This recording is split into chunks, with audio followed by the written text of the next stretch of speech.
არც იღებს ეროვნული მასშტაბის საგანმანათლებლო ოლიმპიადას Team Challenge Georgia, რომელშიც მე-7-დან მე-11 კლასის ჩათვლით ახალგაზრდა ინოვატორები ძალიან საინტერესო პროექტების გარშემო ერთიანდებიან. ამ თემასთან დაკავშირებით ჩვენ გადაცემაში ძალიან ბევრ საინტერესო ამბავს მოგვიყვებიან ჩვენი სტუმრები. მას ასე ოლიმპიადის ორგანიზატორები გიორგი მარიამიძე, სქილვილის დამფუძნებელი და აღმასრულებელი დირექტორი და მამუკა აფაქიძე, საქართველოს ინოვაციებისა და ტექნოლოგიების სააგენტოს ელექტრონიკის და წარმოების ტექნოლოგიების ექსპერტი. პირველ რიგში, რატომ გახდა მსგავსი ოლიმპიადის ჩატარება საჭირო და ასევე რომ ვისაუბროთ STEM განათლების პოპულარიზაციაზე ახალგაზრდებში. მოგესალმებით, დილამშვიდობის მივესალმებით მაყურებელს. დიდი მადლობა მოწვევისთვის. პატარა ამბით დავიწყებ თუ თქვენი სტებართვით. ანუ რაც რამდენიმე თვის წინ ესეთი შემთხვევა იყო, რომ ჩემი მეგობარი მეკითხებოდა, რომ აიო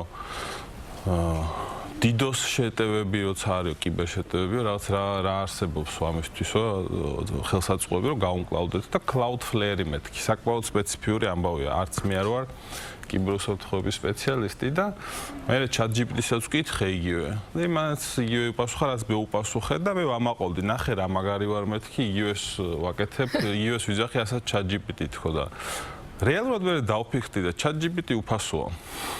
ამ სულაც არ ყოფილვარ მაგარი და რეალურად რატომ მოვყევი ეს დეკლარატიული ცოდნის ფასი დღეს არის 0. ეს პრინციპში დიდი ხანია გრძელდება, მაგრამ უკვე განსაკუთრებით უკვე ამდენი ხელსაწყოები გვაქვს ეს ყველაფერი. ფაქტია, რომ დეკლარატიული ცოდნის ფასი არის 0 და სწორედ ამიტომაც ვფიქრობთ, რომ საჭიროა ესეთი ოლიმპიადების ჩატარება და უკვე ადრეული ასაკიდანვე ბავშვებთან მუშაობა იმაზე, რომ დეკლარატიული ცოდნა კი არ არის მნიშვნელოვანი, არამედ მნიშვნელოვანია უკვე ამ ცოდნის პრაქტიკაში გამოყენება და პრობლემების ამოხსნის უნარი და კრიტიკული აზროვნება და სწორედ ამ უნარების განვითარებას და პოპულარიზაციას ისახავს მიზნად ჩვენი Team Challenge Georgia, ჩვენი ოლიმპიადა, რომელსაც დავგეგმეთ ბატონ მამუკასთან ერთად. ძალიან საინტერესო. ანუ ამ უნარების განსავითარებლად problem solving-ის, კი ბატონო, პრობლემების ამოხსნის, კრიტიკული აზროვნების და უკვე არა უბრალოდ რაღაცის ცოდნის, არამედ ამ ცოდნის პრაქტიკაში გადმოტანის და რაღაცის შექმნის უნარებს. დიახ. აი ვის აქვს ამაში მონაწილეობის უფლება, ან საერთოდ როგორ უნდა მიიღონ უფლება? რა კატეგორია ღებულობს აქ მონაწილეობას აი ამ კონკურსში? თუ შეიძლება მოგესალმებით მაყურებლებსაც. აბსოლუტურად ყველა საქართველოს სკოლას შეუძლია როგორც კერძოს, ასევე საჯაროს ამ ღონისძიებაში მონაწილეობის მიღება. რეგისტრაცია უკვე დაწყებულია, შეუძლია დარეგისტრირდნენ 18 მაისამდე. ეგ იქნება შერჩევითი ტური, შერჩევის შემდეგ იქნება მეორე ტური, რომელიც 24 მაისს გაიმართება, უпроსტად პირველი ტური იქნება, რომელიც 24 მაისს გაიმართება. ეს იქნება მათი ტესტირება, ზუსტად უნარებში და ცოდნის გამოყენების უნარებში, რომელიც ძალიან მნიშვნელოვანია თანამედროვე ახალგაზრდებისთვის.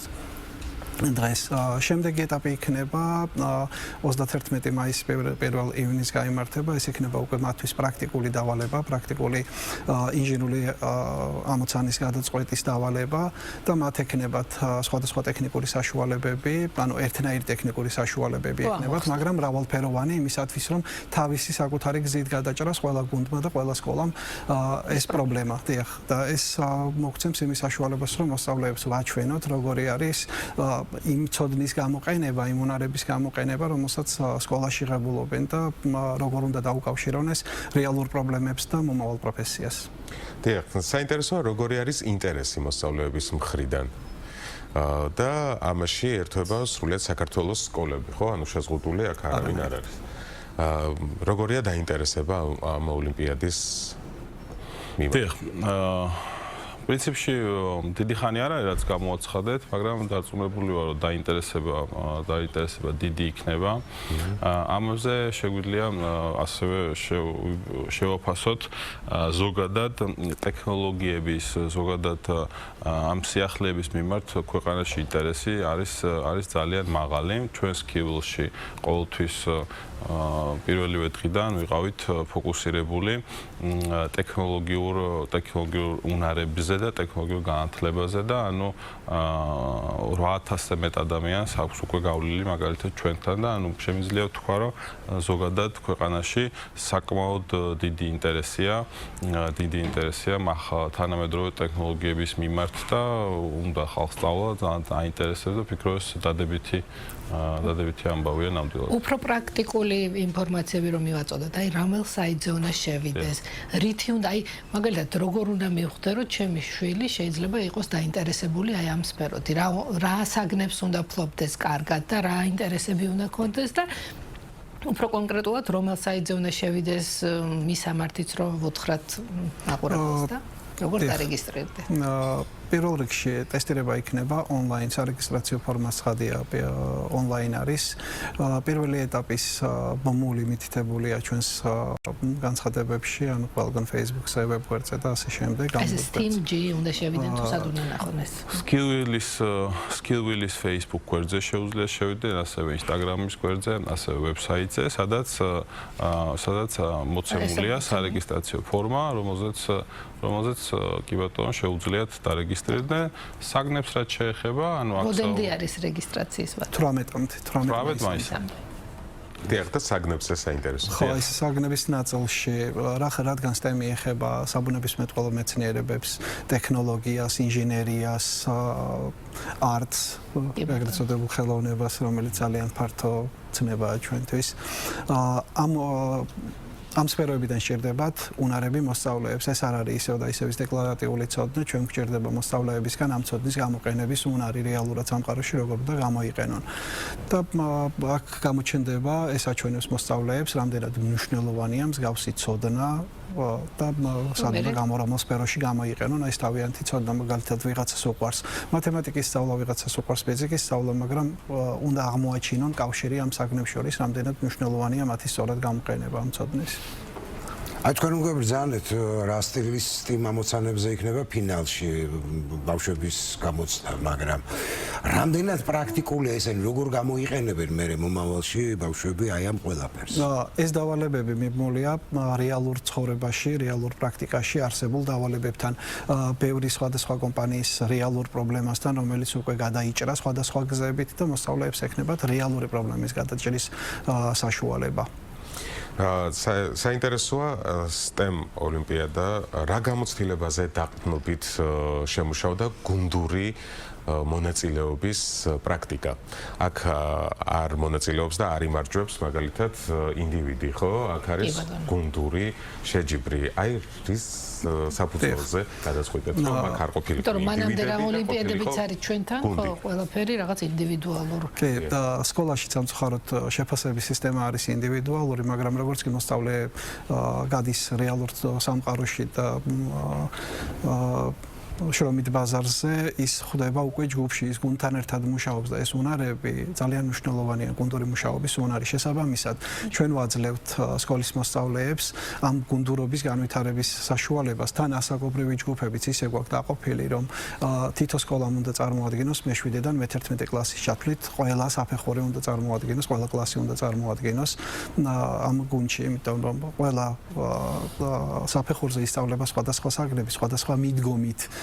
შესაბამისად ეს ცოდნა გაერთიანდება, ეს უნარები გაერთიანდება და მე ვიღებთ შედეგს საუკეთესოს. და მე მაინტერესებს საქართველოს საზღვრებს გარეთ თუ გავა ამ ოლიმპიადის ფარგლები და თუ კი დაუკავშირდებიან მაგალითად ქართველი მონაწილეები თავიანთ უცხოელ, ასე ვთქვათ, მომავალ კოლეგებს ან ზოგადად კოლეგებს ინოვაციური განვითარების მიმართულებით. კი ბატონო, დიდი სიამოვნებით ჯერ დავიწყებთ, რა თქმა უნდა, საქართველოში, თუმცა ზოგადად Skillville მარტო საქართველოში არ ოპერირებს, საერთაშორისო კომპანია და ასევე ოპერირებს ქვეყნებს შორის აზერბაიჯანი, უზბეკეთი და რა თქმა უნდა, უკვე შემდეგი განვითარების ეტაპი იქნება უკვე საერთაშორისო დონეზე გასვლა და არ შემიძლია ბატონ მამუკას უცებ არ დავეთანხმო. ანუ ყველაფერი რასაც ჩვენ ვაკეთებთ ჩვენ გვჯერა განათლებაში ვფიქრობთ რომ რაღაც ეს უბრალოდ ესე რაღაც თქვათ თეორია არ არის მარტო აუცილებელია რეალურ ცხოვრებაშიც მე მოვამზადოთ შემდეგი თაობა რეალური ცხოვრებისთვის და აი თქვენც სამნი ხართ თქვენც გუნდი ხართ აქაც ანუ ყველგან ერთი ადამიანი არის არაკეთებს თუ ოდნავ ნებისმიერ რაც ოდნავ რთული ამოცანა თუ არის იმ ოდნავ რთულ ამოცანას როგორც წესი ყოველთვის ჭირდება გუნდი და გუნდმა ერთად იმუშაოს და ერთად გადაწყვეტოს თქვენ ამ ოლიმპიადით ხო არ ცვლით რაღაცა ერთგვარად შეფასების კრიტერიუმს რო ვთქვათ არ შევაფასოთ ინდივიდები და შევაფასოთ გუნდი ამ ხარეს ხო არ მიყავთ ინდივიდებიც უნდა შევაფასოთ, მე უკვე იმ გუნდის შიგნითაც მოხდება ინდივიდის შეფასება, რა თქმა უნდა, ბევრჯერ გამიგია, რომ რაღაცა ყველაზე მაგრები გვინდა გუნდში და ეს არ ჩაგვისვა გუნდში და ეს არ გააკეთო და ასე შემდეგ. ინდივიდიც მოდის, რა თქმა უნდა, მე ჩვენ ვიძახით თუ ინდივიდის მნიშვნელობა. გუნდი უნდა შეზღებულდეს ინდივიდისაგან, იმიტომ რომ ბევრი ნოლი რო შეკრიბო ისე უნდა მიიღო, ხო ასე? რა თქმა უნდა. ძლიერ გუნდს ძლიერი ინდივიდების ჭირდება, ნამდვილად. თუ საოცარი ამბავია, რასაც თქვენ აკეთებთ და მადლობის მეტი რა გვეთქვეს. მომავალ გეგმებზე რას გვეთქვით?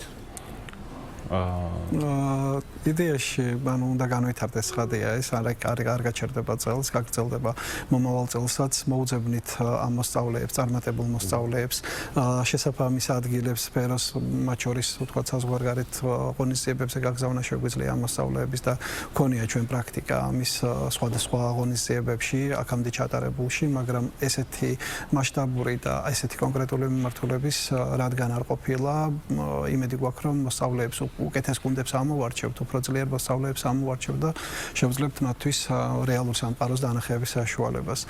შრომითი ბაზარი სხვათა შორის ძალიან მშიერია ამ მიმართულებით, ძალიან შეიძლება ესეთი კადრები, რომლებსაც აქვს ეს თანამედროვე ტექნოლოგიური უნარები, ტექნოლოგიებთან მუშაობის უნარი, გუნდური მუშაობის უნარი, შემოქმედებითად მიუდგნენ საქმეს და მე მგონია რომ ეს ხალხი დაფასებული იქნება და წარმატებული იქნება. წარმატებები მინდა რომ გისურვოთ თქვენს წამოწყებაში, თქვენს საქმეში. ჩვენი დღევანდელი ეთერი კი ესე პოზიტიური ნოტით. კი, ნამდვილად. წარმატებები თქვენ, ჩვენი გადაცემის სტუმრები იყვნენ. მოდით ჩვენს ტელემაყურებელს შევახსენოთ Skillville-ის დამფუძნებელი და აღმასრულებელი დირექტორი და გიორგი მარიამიძე და მამუკა აფაქიძე საქართველოს ინოვაციებისა და ტექნოლოგიების სააგენტოს ელექტრონიკის და წარმოების ტექნოლოგიების ექსპერტი. წარმატებები მეგობრებო, მართლაც ფანტასტიკურ საქმეს ემსახურებით.